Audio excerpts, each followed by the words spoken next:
Tête réduite, une tsansa 100% authentique et artisanale. Du minutieux, du précis. Suspendu à un réverbère de Montmartre, ce trophée nous emmenait au cœur de la forêt amazonienne, chez les Jivaros. Carlotta, la divisionnaire du 36, ne rigolait pas du tout lorsqu'elle m'avait annoncé que, si je ne mettais la main sur le taxidermiste dans les jours à venir, elle se ferait une joie de faire une croix sur ma carrière dans la police. Je comptais beaucoup sur Arthur Lowen, l'anthropologue qui m'avait donné un sérieux coup de main lors d'une précédente enquête. Cette fois encore, il m'invita dans son bureau du boulevard Raspail. C'était un bon point de départ pour se lancer sur la piste des coupeurs et réducteurs de tête. J'allais aussi rendre une visite de courtoisie au privé de la rue des Chignols.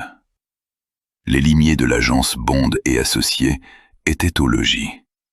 Je les avais rencontrés sur les bords de l'IFAT, l'école de détectives située place Franz Liszt. Entendons-nous, eux sur les bancs, moi en chair, avec mes PowerPoint sur l'art et la manière de mener une enquête en coulisses et à couvert. Une pincée d'années plus tard, ils ouvraient une officine dans leur triangle des Bermudes personnel, un coin ombreux à la lisière des 10e et 9e arrondissements. Mon affaire n'avait pas encore transpiré dans ce milieu informé.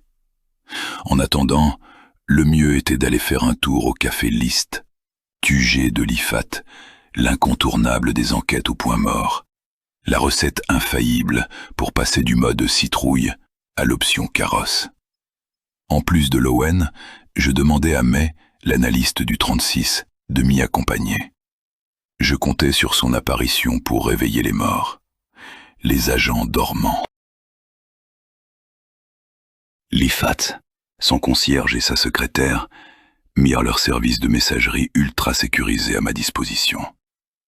À Rhodes, une perle rare à 4 pattes et en manteau écossais, se révélait tout ce que l'on fait de mieux dans le secteur.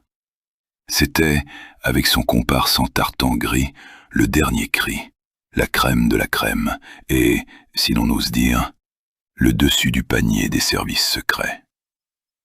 Et puis, par une belle journée de printemps, gare d'Austerlitz, le coup de bol. Mes souvenirs de jeunesse en technicolore, l'un en pull marine, l'autre avec sa casquette et ses lunettes demi-lune, refaisaient surface devant les consignes à bagages. Valdo et Marcel, dans l'affaire, jusqu'au cou.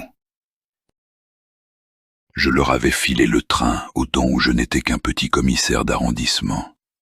Le faussaire et l'antiquaire avaient suffisamment surfé sur la vague d'un commerce jadis florissant pour songer à la semi-retraite.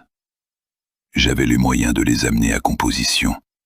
Ils me devaient quelques faveurs.